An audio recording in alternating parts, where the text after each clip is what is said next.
Vous êtes-vous déjà demandé pourquoi certains hommes parlent d'une énergie hors du commun, d'une concentration acérée et d'une productivité constante, tandis que d'autres semblent épuisés en permanence? La réponse ne se trouve ni dans la chance, ni dans les gènes. Elle réside peut-être dans un secret ancien que la plupart d'entre nous avons complètement ignoré.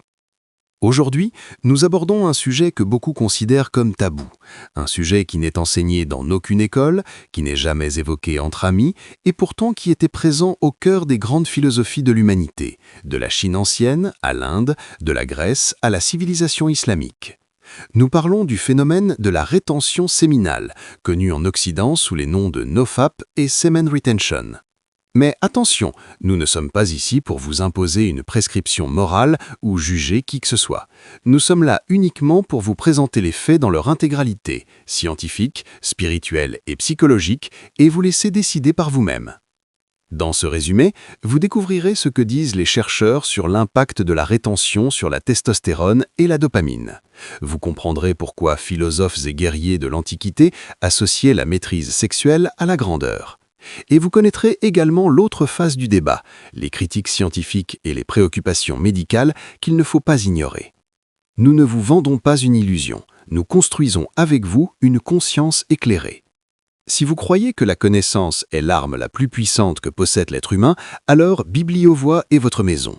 Abonnez-vous maintenant et activez la cloche de notification car chaque vidéo ici est un pas vers une version plus intelligente et plus consciente de vous-même. Préparez-vous. Le résumé commence maintenant. Pourquoi ce sujet est-il entouré de silence? Quand vous cherchez ce sujet sur Internet, vous ne trouvez que deux extrêmes. Soit un contenu religieux qui le condamne, soit un contenu pornographique qui l'exploite. Le discours scientifique, calme et objectif, est quasi inexistant, et cela mérite qu'on s'y arrête. Le silence qui entoure ce sujet n'est pas un hasard. Il est le produit de couches accumulées de culture, de commerce et de tabous sociaux. Premièrement, le pouvoir de la culture consumériste. Nous vivons à une époque où l'industrie du divertissement adulte représente des centaines de milliards de dollars par an. Cette industrie ne profite pas d'un homme qui maîtrise ses désirs, elle profite d'un homme guidé par ses impulsions. Quand quelqu'un commence à parler de maîtrise sexuelle consciente, il menace un modèle économique colossal. Deuxièmement, la confusion entre santé et morale. Dès que le débat est lancé, il se transforme en champ de bataille entre croyants et laïcs. La science neutre disparaît au milieu. Personne ne veut être catalogué, alors la plupart choisissent le silence. Troisièmement, l'absence de recherche financée. La médecine moderne suit les financements. La rétention séminale ne sert aucune entreprise pharmaceutique, donc personne ne la finance. Résultat, une pénurie d'études académiques, ce qui donne aux sceptiques un prétexte permanent. Quatrièmement, la honte sociale. Même dans les sociétés les plus ouvertes, parler de ses habitudes sexuelles personnelles reste embarrassant. L'homme qui pratique la rétention ne peut pas en parler sans risquer les moqueries. Il se tait et les expériences restent confinées aux forums secrets. Le silence autour de ce sujet n'est pas la preuve de son absence de valeur, c'est souvent la preuve de la complexité qui l'entoure. La véritable conscience ne commence pas par des réponses, mais par le courage de poser les questions difficiles face au silence imposé. Qu'est-ce que la rétention séminale et quelles sont ses origines? Avant de juger ou de louer, il faut comprendre. La plupart des débats échouent pour une seule raison. Les gens débattent d'un sujet qu'ils ne connaissent pas encore vraiment. Qu'est-ce que la rétention séminale exactement? C'est une décision consciente prise par un homme de s'abstenir d'éjaculer pendant une période déterminée ou indéfinie, que ce soit en évitant la masturbation, en pratiquant la relation conjugale sans atteindre l'orgasme ou les deux à la fois. Ce n'est ni une incapacité ni une maladie, mais une pratique volontaire avec des objectifs précis. Il ne faut pas la confondre avec l'abstinence sexuelle totale. Certains pratiquants maintiennent une vie conjugale normale tout en contrôlant le moment de l'éjaculation. Les racines dans les civilisations anciennes. Ce qui surprend beaucoup de gens, c'est que cette pratique n'est pas une invention moderne des communautés NoFap après 2011. Elle a des racines profondes dans l'histoire humaine. Dans la Chine ancienne, la médecine taoïste parlait du concept du Jing, l'énergie vitale essentielle. Les médecins anciens croyaient que le sperme portait cette énergie et que la préserver prolongeait la vie et clarifiait l'esprit. En Inde, le concept du brahmacharya, dans la philosophie hindoue, décrivait le contrôle sexuel comme un pilier fondamental de la voie de la sagesse spirituelle. Guerriers, athlètes et étudiants de l'ancienne société indienne pratiquaient cela avant les grands défis. Dans l'Occident antique, le philosophe grec Pythagore affirmait qu'un homme devait être très prudent dans l'utilisation de son énergie sexuelle. Des historiens rapportent que certains champions des Jeux olympiques s'abstenaient de relations sexuelles avant les grandes compétitions. Même dans les traditions islamiques et chrétiennes anciennes, on trouve des enseignements qui encouragent la maîtrise de soi sexuelle et la décrivent comme un chemin vers la pureté de l'âme et la force de la volonté. Au XXe siècle, cette idée a refait surface grâce à des penseurs et coachs occidentaux, puis a pris un élan considérable avec la propagation des communautés NoFap sur Internet après 2011. Les bénéfices physiques, énergie, force et santé générale. Posons d'emblée les choses dans leur juste contexte. Le corps humain n'est pas une machine simple et ce qui s'y passe au niveau chimique et hormonal est bien plus complexe que ce que décrit n'importe quelle théorie unique. Mais il existe des phénomènes physiques documentés que les pratiquants rapportent de façon répétée et similaire à un point difficile à ignorer. L'énergie physique, bien plus qu'une sensation. La première chose que remarque la majorité des pratiquants est une hausse notable de leur niveau d'énergie quotidienne. Il ne s'agit pas d'un regain passager après un café, mais d'une énergie douce et durable qui s'étend tout au long de la journée. L'explication logique, la production de sperme est un processus coûteux pour le corps qui consomme des protéines, du zinc et des nutriments à chaque éjaculation. Lorsque cette dépense s'arrête, ces ressources sont redirigées vers d'autres fonctions corporelles. La force physique et la récupération. Certaines observations indiquent que les sportifs qui pratiquent la rétention remarquent une amélioration de leur endurance et une récupération musculaire plus rapide. Le zinc perdu à chaque éjaculation est un minéral essentiel à la synthèse des protéines et au renouvellement des cellules musculaires. Un corps qui conserve ses réserves de zinc dispose de plus de ressources pour réparer les tissus.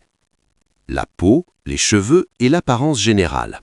Un aspect que beaucoup n'anticipent pas, l'amélioration de la texture de la peau et de la brillance des cheveux. Là encore, le zinc et les protéines sont en cause, tous deux essentiels à la santé de la peau, des cheveux et des ongles. Certains pratiquants décrivent un teint plus lumineux et plus vivant après de longues périodes de rétention. La santé immunitaire. Le zinc joue un rôle pivot dans le renforcement du système immunitaire. Certaines études suggèrent que des éjaculations fréquentes peuvent affecter les niveaux de zinc dans le sang de façon notable, surtout chez les hommes qui ne compensent pas ce déficit par l'alimentation.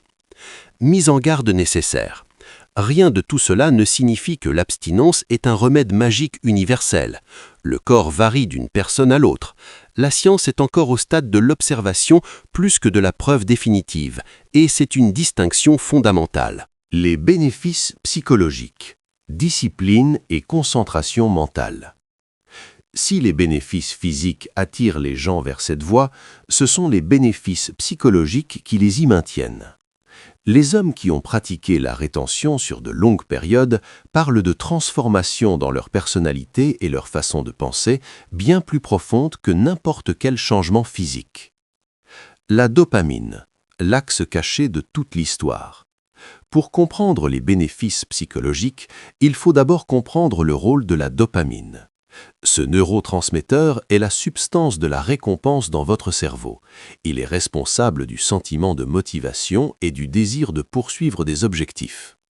Le problème, la masturbation répétée libère d'énormes quantités de dopamine en très peu de temps, sans effort réel. Cela conduit progressivement à ce que les neuroscientifiques appellent une désensibilisation des récepteurs à la dopamine. Votre cerveau a besoin de doses de plus en plus élevées pour ressentir le même niveau de plaisir, tandis que les autres activités de la vie semblent ternes et ennuyeuses en comparaison. Quand cette stimulation artificielle s'arrête, le cerveau commence à retrouver progressivement sa sensibilité naturelle. Les choses simples redeviennent précieuses. Lire un livre, une conversation profonde, la satisfaction d'accomplir une tâche difficile. La concentration mentale et la présence d'esprit. L'un des témoignages les plus fréquents est une amélioration notable de la capacité à se concentrer sur de longues périodes. Un esprit qui se dispersait facilement devient plus calme, plus capable de plonger en profondeur dans une seule tâche. La discipline comme un muscle qui se renforce. C'est peut-être le bénéfice psychologique le plus profond. La rétention est dans son essence un exercice quotidien de report de la gratification immédiate au profit d'un objectif plus lointain. Cette compétence, dire non à l'impulsion immédiate, est ce qui distingue les gens qui réussissent dans tous les domaines. L'homme qui apprend à contrôler ses pulsions les plus profondes constate que sa discipline s'étend naturellement au reste de sa vie, dans son alimentation, son temps, ses décisions, ses relations. La confiance en soi et la présence sociale. Beaucoup mentionnent également un sentiment croissant de confiance et de présence dans les interactions sociales. Il ne s'agit pas d'arrogance, mais d'une forme de calme intérieur qui vient du sentiment de maîtrise de soi. Impact sur la testostérone.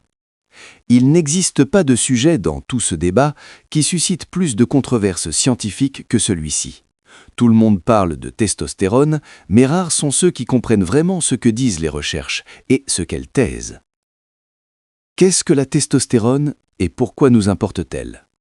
La testostérone n'est pas simplement l'hormone de la virilité, comme on la réduit souvent. C'est une hormone aux multiples dimensions qui influence la masse musculaire, la densité osseuse, le niveau d'énergie, l'humeur, la motivation, les capacités cognitives et même la hardisse dans la prise de décision. L'étude qui a ouvert le débat. En 2003, une revue scientifique chinoise a publié une étude devenue une référence récurrente dans ce débat. Elle a suivi les niveaux de testostérone chez un groupe d'hommes pendant une période d'abstinence. Le résultat fut frappant. Au 7e jour précisément, les niveaux de testostérone enregistraient une hausse notable d'environ 45% au-dessus de la normale, avant de revenir progressivement à leurs niveaux habituels. Ce que cette étude ne dit pas. La science exige l'honnêteté. L'étude a observé une hausse temporaire, mais n'a pas prouvé que la rétention à long terme maintient la testostérone élevée de façon permanente. De plus, la taille de l'échantillon était limitée et les résultats n'ont pas été reproduits de façon concluante dans des recherches ultérieures. Le concept des récepteurs aux androgènes. L'angle oublié.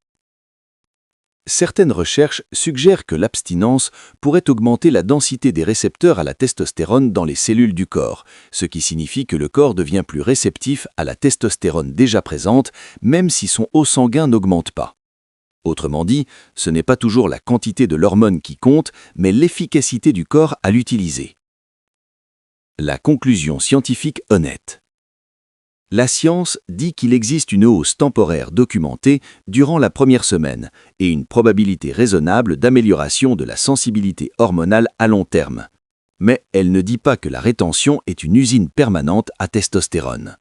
Quiconque l'affirme vous vend d'une illusion, pas de la science. Énergie sexuelle, accomplissement et productivité. Existe-t-il vraiment un lien entre ce qui se passe dans la chambre à coucher et ce qu'un homme accomplit dans sa vie professionnelle et créative? La réponse n'est pas simple, mais elle est fascinante. Le concept de sublimation, quand l'énergie se transforme. La psychologie connaît le terme de sublimation depuis l'époque de Freud. Il décrit le processus par lequel l'être humain transforme une énergie pulsionnelle brute en production créative, intellectuelle ou physique élevée. Freud lui-même pensait que de nombreuses grandes réalisations de la civilisation sont, dans leur essence, de l'énergie sexuelle orientée vers des objectifs nobles. L'énergie sublimée dans la vie des grands. De nombreux esprits créatifs de l'histoire ont parlé ouvertement du lien entre maîtrise sexuelle et capacité productive. Nikola Tesla, le génie qui a transformé le monde de l'électricité, a choisi le célibat complet et a dit qu'il lui conférait une capacité de concentration exceptionnelle. Le Mahatma Gandhi pratiquait le brahmacharya et le liait explicitement à la force de sa volonté et de son leadership. Ce que disent aujourd'hui les personnes à haute productivité. Un nombre croissant d'entrepreneurs, de sportifs et d'artistes commencent à parler publiquement de leur expérience avec la rétention et de son impact sur leur productivité. Le point commun dans leurs témoignages, l'énergie autrefois gaspillée dans la stimulation sexuelle répétée est désormais disponible pour autre chose. L'explication neurologique, quand le cerveau cesse de recevoir des doses faciles de dopamine. Le cerveau ne reste pas inactif, il commence spontanément à chercher d'autres sources de satisfaction, et c'est là que réside le secret. Beaucoup de pratiquants se retrouvent poussés instinctivement vers leurs objectifs reportés, leurs projets oubliés, leurs ambitions qui semblaient lointaines. Les limites de cette relation. La rétention seule n'accomplit rien. L'énergie libérée a besoin d'une direction claire et d'un travail réel. L'homme qui pratique la rétention puis passe des heures devant des écrans de divertissement ne verra aucune différence. La rétention n'est pas une solution magique, c'est du carburant. Et le carburant seul ne fait pas avancer la voiture. Dans les philosophies spirituelles et les civilisations anciennes, ce qui est vraiment stupéfiant, ce n'est pas qu'une seule civilisation ait parlé de cette pratique, c'est que des civilisations éloignées dans le temps et l'espace, sans aucun contact entre elles, sont parvenues à des conclusions similaires. Ce croisement mondial mérite une profonde réflexion. Les anciens Égyptiens, l'énergie créatrice du cosmos. Dans la mythologie égyptienne ancienne, le dieu Atum était représenté créant l'univers à partir de sa propre énergie sexuelle. Ce symbole cosmique reflète la vision des Égyptiens anciens sur l'énergie sexuelle comme une force de création et d'innovation de grande valeur qu'il ne fallait pas dilapider sans conscience. Les prêtres des grands temples observaient de strictes périodes d'abstinence avant les rites sacrés. La civilisation aztèque, le guerrier accompli. En Amérique centrale antique, les guerriers aztèques suivaient des protocoles stricts avant les grandes batailles, incluant l'abstinence sexuelle totale. C'était une croyance profonde. L'énergie vitale du guerrier, si elle était préservée dans son corps, lui conférait un courage invincible et une acuité exceptionnelle au combat. La Kabbale juive, le secret de la lumière intérieure. Dans la philosophie mystique juive, la Kabbale parle du concept de Yesod, le centre fondateur, qui symbolise l'énergie sexuelle et la puissance générative. Les sages de cette tradition voyaient dans la préservation de cette énergie et son orientation vers l'étude, la prière et la création spirituelle l'un des plus hauts degrés d'élévation humaine. Les chevaliers chrétiens, la chasteté comme arme spirituelle. En Europe médiévale, les vœux de chasteté portaient une double dimension, spirituelle et militaire. Les célèbres chevaliers du Temple voyaient dans la maîtrise du corps un exercice indispensable pour construire la volonté spirituelle qui rend le combattant intrépide face à la mort. Le dénominateur commun entre toutes ces civilisations. Malgré leurs différences de religion, de langues et de géographie, ces civilisations ont toutes semblé reconnaître une même vérité. L'énergie vitale de l'homme est un capital limité et précieux, et la conscience dans son usage fait une différence fondamentale dans la qualité de son existence. Critique scientifique et avis médical moderne. Jusqu'ici, nous avons présenté les arguments en faveur de la rétention, mais la vraie conscience ne se complète que lorsqu'on écoute l'autre côté avec le même respect et la même attention. La position médicale officielle. Les grandes associations médicales, comme l'Association américaine d'urologie, ne reconnaissent pas la rétention séminale comme une pratique saine recommandée. Leur position officielle repose sur l'absence de preuves cliniques suffisantes pour étayer les bénéfices allégués, et c'est une position scientifique légitime qu'on ne peut ignorer. Le problème de la santé de la prostate. C'est la critique scientifique la plus sérieuse et la mieux documentée.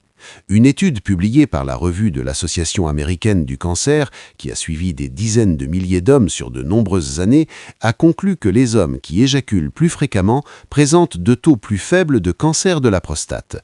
L'explication avancée, l'éjaculation régulière aide à nettoyer les canaux de la prostate des substances qui pourraient s'accumuler et représenter un risque à long terme. La congestion et la douleur physique. La médecine parle également d'un phénomène connu populairement sous le nom de blue balls, une gêne physique résultant d'une excitation répétée sans libération. Bien que généralement passagère et non dangereuse, elle prouve que le corps répond à l'état de rétention d'une façon qui n'est pas toujours confortable. L'avertissement psychologique, l'obsession plutôt que la discipline. Des psychologues signalent un danger que les partisans de la rétention évoquent trop rarement. Certains hommes basculent d'une pratique saine et consciente vers une obsession pathologique. Ils se surveillent avec une anxiété excessive, ressentent de la culpabilité intense à la moindre rechute et leur vie devient un conflit psychologique permanent. La réponse des pratiquants. Les partisans répondent que la plupart de ces critiques confondent abstinence totale chronique et rétention consciente temporaire, et que les études sur la prostate ne font pas la distinction entre les types et les sources d'éjaculation. Ce qu'il faut retenir. La médecine moderne ne dit pas que la rétention est nécessairement nuisible, mais elle ne dit pas non plus qu'elle est totalement saine et bénéfique. Nous sommes dans la zone grise, et c'est là que la conscience personnelle et le suivi médical deviennent plus importants que n'importe quelle règle. Comment commencer et les effets secondaires possibles? Arriver à ce chapitre signifie que vous avez dépassé la phase de curiosité et que vous commencez à réfléchir sérieusement à l'expérience. C'est précisément là où beaucoup échouent, non pas parce que l'idée est mauvaise, mais parce qu'ils s'engagent sans feuille de route claire ni attente réaliste. Le bon point de départ, la clarté avant l'engagement. La première étape n'est pas l'abstinence, c'est de définir votre raison avec une clarté totale. Pourquoi voulez-vous essayer cela? Améliorer votre concentration? Construire une discipline plus forte? Améliorer votre énergie physique? Ou peut-être des raisons spirituelles personnelles? Une raison claire est ce qui vous maintiendra solide quand le désir se fait pressant. La première semaine, la vraie bataille. La quasi-totalité de ceux qui essaient cette voie s'accordent à dire que les 7 premiers jours sont les plus difficiles. Le corps est habitué à un cycle précis et le réclame avec insistance. Vous ressentirez une tension croissante, peut-être des troubles du sommeil et des pensées répétitives et insistantes. C'est tout à fait normal. C'est le signe que votre système nerveux se recalibre.